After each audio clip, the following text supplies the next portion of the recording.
જીતુભાઈ વાઘાણી બહુ મોટા અવાજમાં વાત કરે છે કે ખેડૂત હિત, ખેડૂત હિત, પણ એ ખેડૂત હિતની ક્યાંય વાત કરી જ નથી અત્યાર સુધી સરકારે. પરિપત્ર રજૂ કર્યો એ કંપની હિતમાં રજૂ કર્યો છે, તો બમણું વળતર એ લોકો શેનું આપે છે એ ક્યાંય ચોકસાઈ પૂર્વક સ્પષ્ટીકરણ નથી કરતા. તો ખેડૂતો એવા ગાંડા નથી થઈ ગયા કે આવી મોસમ છે, ખેતરમાં કામ બંધ કરીને આ ઉપવાસ આંદોલન ઉપર બેઠા હોય, પ્રતિક ઉપવાસ ઉપર બેઠા હોય. એ તો આ સરકારને પ્રોપોગેન્ડા જ છે પહેલેથી જ. સામ દામ દંડ ભેદ.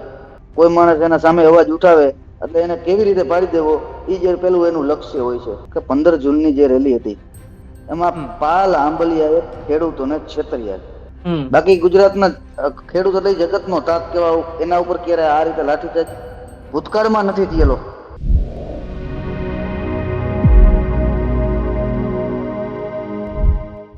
નમસ્કાર દર્શક મિત્રો, ગુજરાત પ્લસમાં હું છું યશ નાયક. જે રીતે સમગ્ર ગુજરાતની અંદર અત્યારે હાલમાં ખેડૂતો આંદોલન કરી રહ્યા છે, ત્યારે મોરબીની અંદર પણ ખેડૂતોએ પોતાનો અડીંગો જમાવી દીધો છે. જે રીતે ગઈકાલના દ્રશ્યો સામે આવ્યા, સમગ્ર ગુજરાતે જોયા, ત્યારે જામનગરની અંદર પણ ખેડૂતો આંદોલન કરી રહ્યા છે. ખેડૂતોના મુદ્દે આપણી સાથે પ્રતિકભાઈ જોડાયા છે. પ્રતિકભાઈ, ગુજરાત પ્લસમાં આપનું હાર્દિક સ્વાગત છે. સૌપ્રથમ તો ગુજરાત ફર્સ્ટનો ખૂબ ખૂબ આભાર. અને તમે વાત કરી છે કે સરકારે અડીંગો જમાવી લીધો છે, તો છેલ્લા 70 દિવસથી મોરબી તાલુકાના જેતપર ગામે ખેડૂતો આંદોલન કરી રહ્યા છે. સ્ટાર્ટિંગમાં 15 દિવસ મહિલાઓએ બાઉન્સર તરીકે આવેલી પોલીસ સાથે ઘર્ષણ કરેલું છે. ત્યારબાદ આમરણાથ ઉપવાસ પર ખેડૂતો બેઠેલા છે, છતાં પણ સરકારે આંખ નથી ઉગાડી. ત્યારબાદ આજે છેલ્લા અમરનાથ ઉપવાસ બંધ કર્યા બાદ અત્યાર સુધી આજના દિવસ સુધી કન્ટિન્યુઅસ ડેઈલી પ્રતિક ઉપવાસ ચાલુ છે, જેમાં આશરે અંદાજિત 300 થી 400 ખેડૂતો ડેઈલી આવતા હોય છે.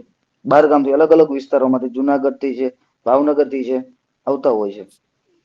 અને ગઈકાલે સુરેન્દ્રનગર જિલ્લાના કલેક્ટર સાહેબને ખેડૂતોએ આવેદન પત્ર આપેલું છે કે 4/7/2026 નો પરિપત્ર એ ક્યાંક ને ક્યાંક કંપની લક્ષી છે, કંપની હિતમાં છે.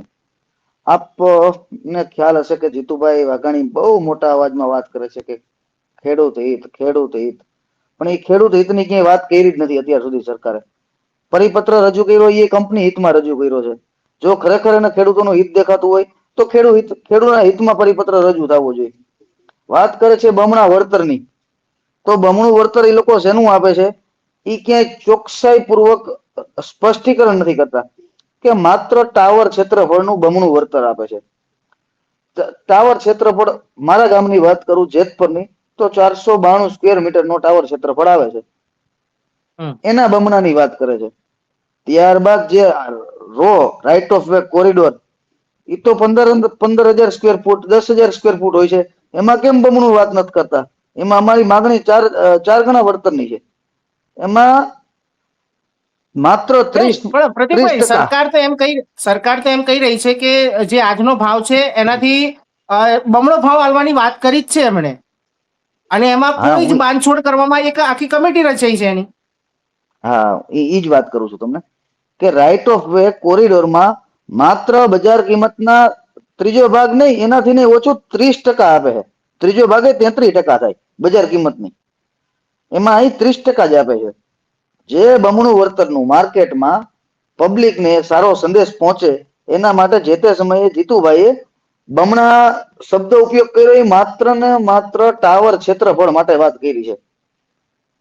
અને જે આંકડો બોલ્યા ને કે આટલા 26 લાખ રૂપિયા, એવડા ટાવર મોરબી વિસ્તારમાં ક્યાંય છે જ નહીં. એટલા ક્ષેત્રફળના ટાવર નથી. એનો આંકડો સાચો, પણ એવડા ટાવર જ નથી. મતલબ આંકડો મોટો પ્રતિકભાઈ, બોલવા માટેનો એ. હા, આપે ગઈકાલના જે દ્રશ્યો આવ્યા છે અને જે રીતે આંદોલન ચાલી રહ્યું છે સમગ્ર મોરબીની અંદર, બેનરો લગાવવામાં આવ્યા છે ભાજપ વિરોધી, કે ભાજપના કોઈ પણ નેતાઓએ મોરબીની અંદર પ્રવેશ કરવો નહીં. 2027 નું ઇલેક્શન ખૂબ જ નજીક છે. શું લાગે છે, કારણ કે કાંતિભાઈ અમૃતિયા પણ એક કેબિનેટ મંત્રી રહી ચુક્યા છે સરકાર, અને પોતે પણ એક વિડીયો જાહેર કરીને તેમણે કીધું છે કે પોતાના મત વિસ્તારની અંદર કે સરકારે તમામ ખેડૂતોની જે મુદ્દા છે તે માની લીધા છે. તો આ સ્ટેટમેન્ટને કઈ રીતે જુઓ છે? શું લાગે છે આપને? જો ખરેખર સરકારે ખેડૂતોના મુદ્દા સાંભળ્યા હોય તો ખેડૂતો એવા ગાંડા નથી થઈ ગયા કે આવી મોસમ છે, ખેતરમાં કામ બંધ કરીને આ ઉપવાસ આંદોલન ઉપર બેઠા હોય, પ્રતિક ઉપવાસ ઉપર બેઠા હોય, રાત ને દિવસ જામનગર છે, સુરેન્દ્રનગર છે, દ્વારકા છે, પોરબંદર છે, આવનારા સમયમાં ભાવનગર જવાના છીએ, તો ખેડૂતો અહીંયા ના જાય, પોતાનું ખેતરમાં કામ કરે. સરકારના એક જ મુદ્દો સ્વીકારેલો છે કે એડવાન્સ વળતરનો, કે જે વળતર કટકે કટકે આપવામાં આવતું એ હવે એડવાન્સ આપવામાં આવશે. એ એક જ મુદ્દો સ્વીકારેલો છે, એના સિવાયના કોઈ મુદ્દા સરકારે સ્વીકારેલા નથી. તો અન્ય બીજા કયા મુદ્દા છે આપના? કારણ કે એમાં તો સરકારી પરિપત્રમાં જાહેર કરી દીધું છે. હા, એમાં ખેડૂતના ઘણા મુદ્દા છે. છેલ્લે અત્યારે લાસ્ટ જે જામનગર કલેક્ટર સાહેબને આવેદન પત્ર આપ્યું એમાં આશરે અંદાજિત 24 જેટલા મુદ્દા છે. એમાં અમુક જગ્યાએ વીમા કવચની વાત છે, જે 25 વર્ષ સરકારે જે ટાઈમલાઈન મૂકેલો છે વીજપોલ માટે, એના સ્પષ્ટીકરણ માટેની વાત કરેલી છે. ત્યાર પછી જે ટાવર ક્ષેત્રફળ છે એમાં 4 ગણું વળતરની માંગ છે, માર્કેટ વેલ્યુના 4 ગણા. કેમ કે મોરબી વિસ્તારમાં હરેક જગ્યાએ જો તમે મિનિમમ ભાવ વીઘાનો મોરબી વિસ્તારમાં 30 લાખ રૂપિયા છે. 30 લાખ ની જગ્યાએ વીઘો નથી 30 લાખ મળતો. રૂપિયા ભાવ છે. હા, મિનિમમ ભાવ છે. એવરેજ સરેરાશ કાઢવા જાય તો 50 લાખ રૂપિયા વીઘાનો ભાવ છે. ત્યારે આ લોકો માત્ર ને માત્ર ટાવર ક્ષેત્રફળનું વળતર આપે છે. પણ એ તો અલગ અલગ સમજી લો કે જગ્યાના હશે ને. ધારો કે કોઈ રોડ ટચની જગ્યા નીકળતી હશે તો એનો ભાવ અલગ, ગામડાના જે અડીને જતા હશે બોરવાળી જગ્યા હશે એનો ભાવ અલગ, અલગ અલગ જગ્યાના ભાવ હશે ને. એ તો હા, એટલા માટે પર્ટિક્યુલરલી 30 લાખ રૂપિયા તો નહીં હોય ને. નહીં, મોરબીમાં મેં તમને કીધું ને કે એવરેજ 50 લાખ રૂપિયા ગણવાના તમારે. સમજી લ્યો કે મારું જ ગામ છે જેતપર, જેતપરથી 3 કિલોમીટર સિરામિક ઇન્ડસ્ટ્રીઝ છે. હવે આજે મારા ગામમાં વીજપોલ આવશે તો અહીંયા સિરામિક ઇન્ડસ્ટ્રીઝ નથી આવવાની, કેમ કે એને નથી થવાનું. અમારા વિસ્તારમાં જે વીજપોલ આવશે અહીંયા એને નહીં થાય. નહીં કોઈ કોમ્પ્લેક્સ માટે બાંધકામની મંજૂરી મળે, નહીં કોઈ સ્કૂલની મંજૂરી મળે, કે નથી અહીંયા અમે બાગાયતી પાક વાવી શકવાના. એના કારણે અમારી જમીન ડિવેલ્યુએશનમાં જાય છે. જે 30 લાખ છે એ ડાયરેક્ટ પહેલા 15 લાખ રૂપિયા ભાવ થઈ જાય છે. 50% ભાવ એ ઘટી જાય છે. પ્રતિકભાઈ, આટલા લાંબા સમયથી આંદોલન ચાલી રહ્યું છે અને બહુ ખાસા સમય પછી, 1 મહિના પછી સરકારે આ તમામ મુદ્દાઓ પર ચર્ચા કરી અને જે બી વળતર છે તે આપવાની જાહેરાત કરી. હવે શું લાગે છે? કારણ કે જે રીતે ગઈકાલના જે દ્રશ્યો સામે આવ્યા, જામનગરથી પણ સામે આવ્યા અને મોરબીમાં તો અત્યારે જેતપર જે ગામ છે, જેતપરની અંદર તમામ દ્રશ્યો આપણે જોયા છે કે ભાજપને અત્યારે હાલમાં તકલીફ પડી શકે છે 2027 ને લઈને. હવે આગળ ખેડૂતોની કઈ રીતની રણનીતિ રહેશે? ખેડૂતની રણનીતિ એ જ છે. ખેડૂતે અગાઉ પણ ઘણી વખત કીધેલું છે અને હજી પણ કહીએ છીએ કે 2027 સુધીમાં ગુજરાતના ખૂણે ખૂણે પહોંચીને સૌ પ્રથમ તો ગુજરાતના એક એક ગામડે પહોંચીને ખેડૂતને વીજપોલ વિરુદ્ધમાં જાગૃત કરવાના છે. એનાથી વીજપોલથી થતું નુકસાન, જે ઇલેક્ટ્રોમેગ્નેટિક ફિલ્ડ જનરેટ થાય છે, આ બધી વસ્તુ ઉપર જ્ઞાન આપવાનું છે, નોલેજ આપવાનું છે, જાગૃત કરવાનો છે. પછી એ લોકોને કેવું છે કે હવે તમે ઇલેક્શન આવ્યું છે ને હવે તમે વોટિંગ કરો. જી. થોડા સમય પહેલા મોરબીના જ ધારાસભ્ય અને કેબિનેટ મંત્રી જે કાંતિભાઈ અમૃતિયા, એમના જે ભાઈ છે તે પણ ઉપવાસ આંદોલનમાં પહેલેથી જોડાયેલા છે. જે રીતે આંદોલનની અંદર તેમણે પણ અત્યારે સહયોગ આપ્યો છે અને ખેડૂતોના બહારે આવ્યા છે. કહેવાય છે કે અત્યારે જે તેમના બિઝનેસ ઉપર પણ ક્યાંક ને ક્યાંક રેડ પાડવામાં આવી હતી. શું લાગે છે, કઈ રીતે જુઓ છો આપને? તો આ સરકારના પ્રોપોગેન્ડા જ છે પહેલેથી જ. સામ દામ દંડ ભેદ. કોઈ માણસ એના સામે અવાજ ઉઠાવે એટલે એને કેવી રીતે પાડી દેવો એ જે પેલું એનું લક્ષ્ય હોય છે. હવે કોઈ માણસ પોતાના હક માટેની લડાઈ લડવા નીકળ્યો હોય તો એને ધંધાકીય રીતે હેરાન કરવાના. અને તમે તો પત્રકાર છો, તમે બહુ સારી રીતે જાણો છો, ભૂતકાળમાં ઘણા બધા પોલિટિશિયનો અને નેતાઓને આ રીતે દબાવવામાં આવી રહ્યા છે. કાંતિભાઈને પણ દબાવવામાં આવી રહ્યા છે, આપનું માનવું છે? ના, હું એવું નથી કહેતો. કાંતિભાઈના ભાઈની તમે વાત કરી કે ધંધાકીય રીતે, હું એ વાત કરું છું તમને. નહીં, આપે જે રીતે કીધું કે ભાઈ સરકાર દ્વારા દબાવવામાં આવે છે, તો આપને એવું લાગે છે ખરી કે કાંતિભાઈને પણ દબાવવામાં આવ્યા હશે? ના, એ મને ખ્યાલ નથી. અમારે ચર્ચા નથી થઈ. ચર્ચા થઈ હોય તો જાણવા મળે અમને. અચ્છા, હવે જે રીતે મહિલાઓ પણ હવે ઉપવાસમાં જોડાઈ છે અને ક્યાંક કહેવાય છે કે હવે રાજકારણીય કે કહેવાય કે ખેડૂત, આ જે મુદ્દો છે ખેડૂતોનો, એ રાજકીય રંગ લઈ લીધો છે. જે રીતે રેલી યોજાઈ, ગાંધીનગર સુધી રેલી યોજવામાં આવી હતી અને ક્યાંક મિસગાઈડ પણ કરવામાં આવ્યા ખેડૂતોને. ગુજરાતના ખૂણા ખૂણેથી ખેડૂતો જોડાયા હતા રેલીમાં, અને જ્યારે ગાંધીનગર પહોંચવાની હતી ત્યારે જે ડિવાઈડ પડી કે ત્યાં જઈને ખબર પડી કે ભાઈ કોંગ્રેસની સભામાં ખેડૂતોને લાવવામાં આવ્યા છે. જી. હવે જો આગળની રણનીતિ રહેશે તો શું લાગે છે આપને કે શું થઈ શકે છે? યશભાઈ, તમને સ્પષ્ટ જણાવું કે 15 જૂનની જે રેલી હતી એમાં હમ. પાલ આંબલિયાએ ખેડૂતોને છેતર્યા છે. અને ત્યારબાદ કુદરતી રીતે ખેડૂતોએ અલગ ટર્નમાં બિન રાજકીય રીતે અમારા ગામથી જે આંદોલન ચાલુ થયેલું છે એમાં સ્વયંભૂ લોકો આશરે 20 થી 21 લાખ લોકોએ ગુજરાત છાવણીની મુલાકાત લીધેલી છે. અંદાજિત 20 થી 21 લાખ લોકોએ. અને સ્વયંભૂ ચાલી રહ્યું છે, એમાં કોઈ વ્યક્તિને આમંત્રણ નથી આપવામાં આવતા. અમે તો છાવણી ઉપર બેઠા હોઈએ છીએ, અમે ગામના નામ નથી સાંભળ્યા એવા ગામથી લોકો આવે છે.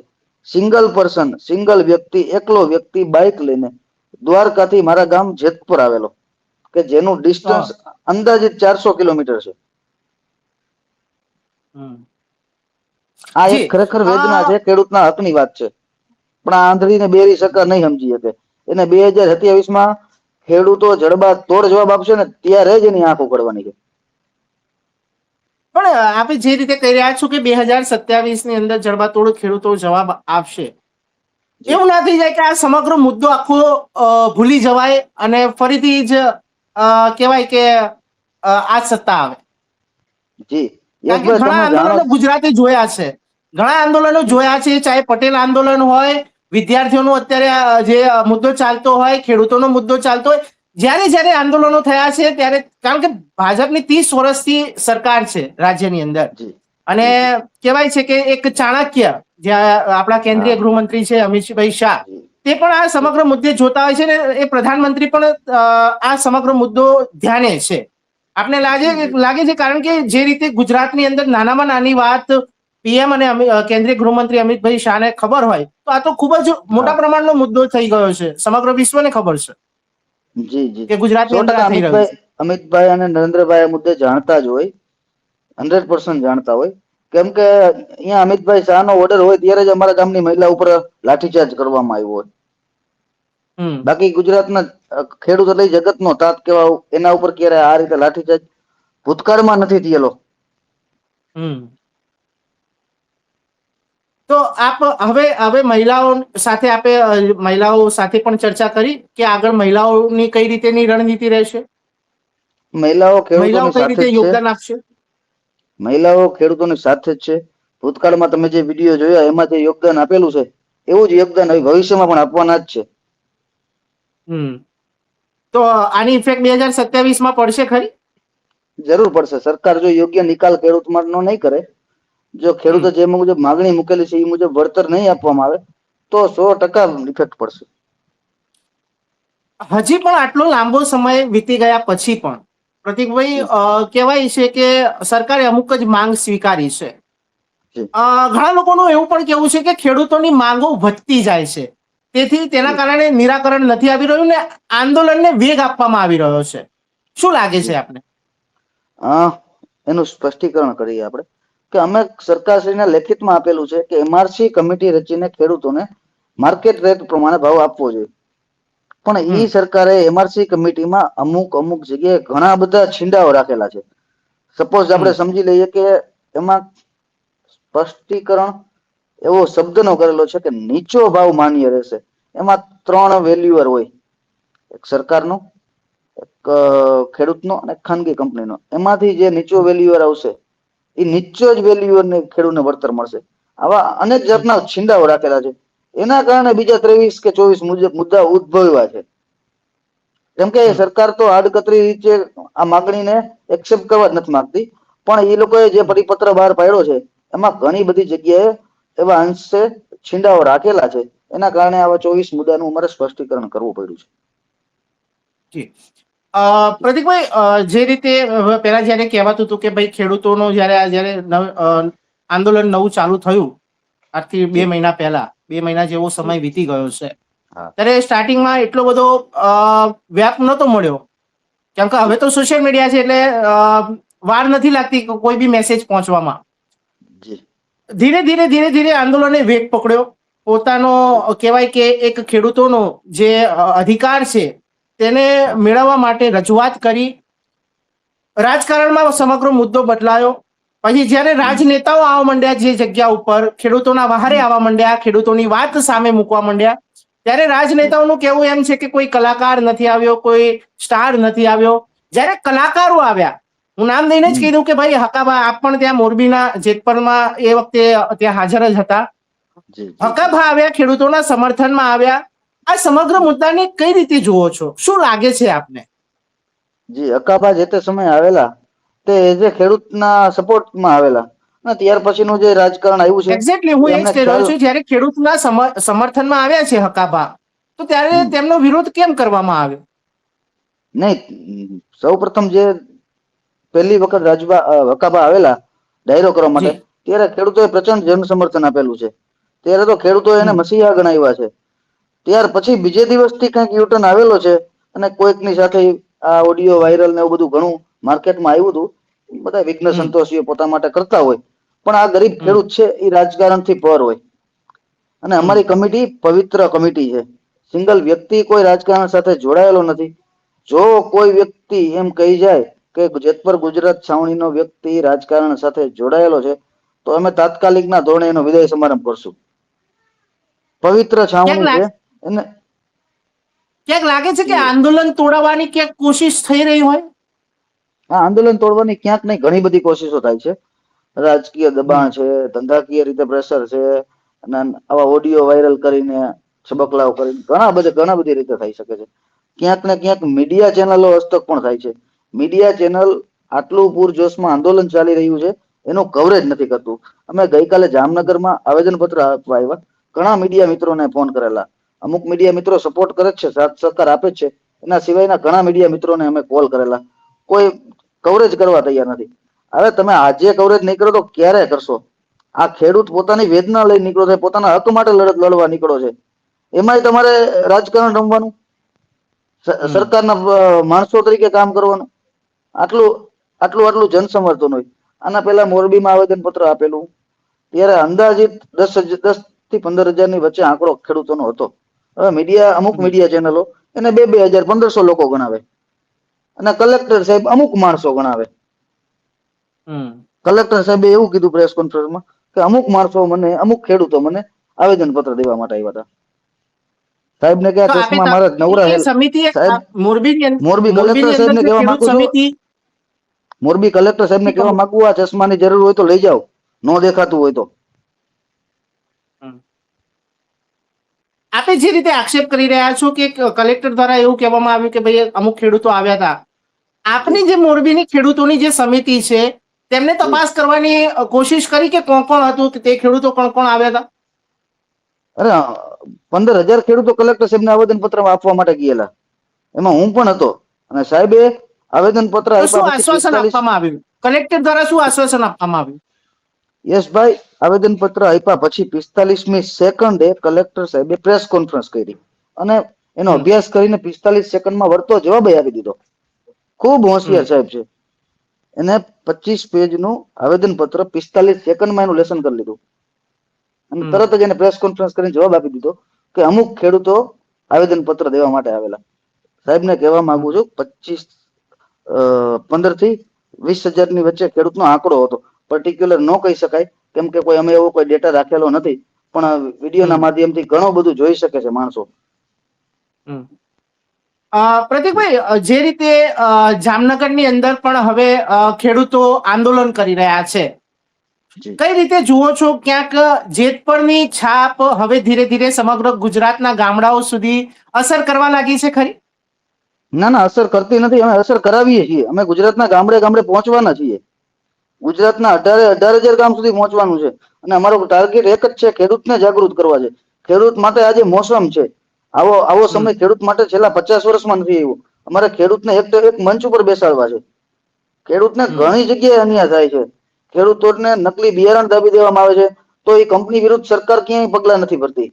લાગે છે કે એ બધી ક્યાંક ને ક્યાંક અંદર મિલી ભગત હોય એવું.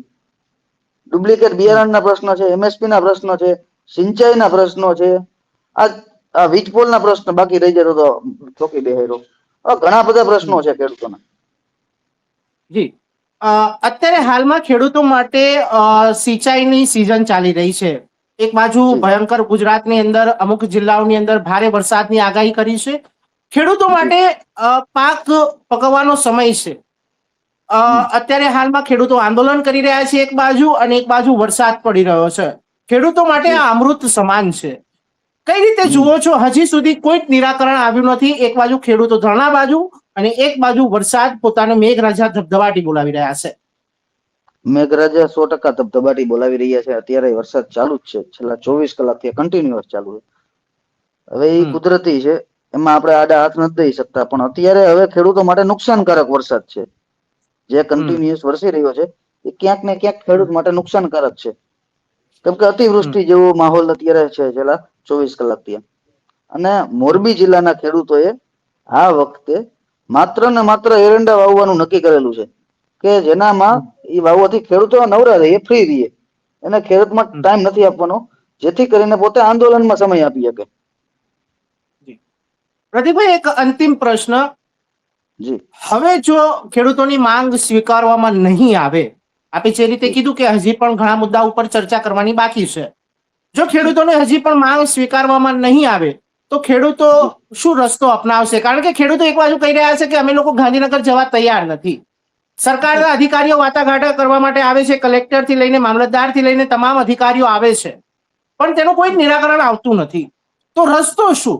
હવે શું રસ્તો? કારણ કે ખેડૂતો ગાંધીનગર જવા પણ તૈયાર નથી. તો આનો રસ્તો કઈ રીતે નીકળશે?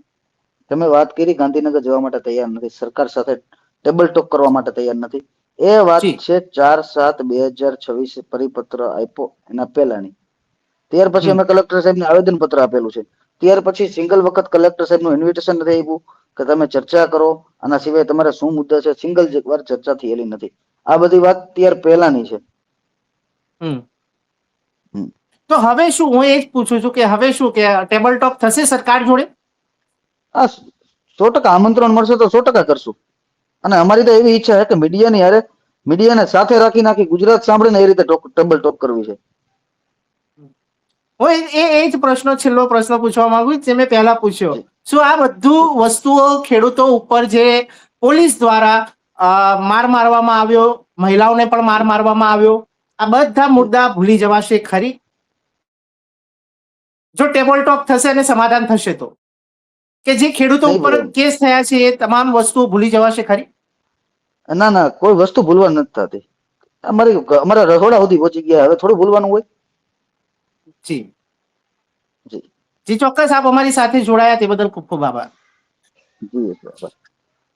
તો દર્શક મિત્રો, જે રીતે અત્યારે હાલમાં ખેડૂત આગેવાન આપણી સાથે પ્રતિકભાઈ જોડાયા હતા, અને તેમણે ચોક્કસ કીધું છે કે આનું નિરાકરણ જો નહીં નીકળે, હજી પણ તમામ માંગો સરકારે સ્વીકારી નથી. ત્યારે 2027 ઇલેક્શન ખૂબ જ નજીક છે.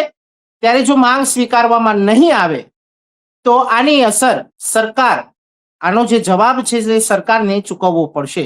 કારણ કે જે મોરબી જિલ્લો છે ત્યાંના જે ધારાસભ્ય છે કાંતિભાઈ અમૃતિયા, તે પણ એક કેબિનેટમાં અત્યારે હાલમાં મંત્રી તરીકે સેવા આપી રહ્યા છે, અને તમામ મુદ્દે નજર પણ રાખી રહ્યા છે.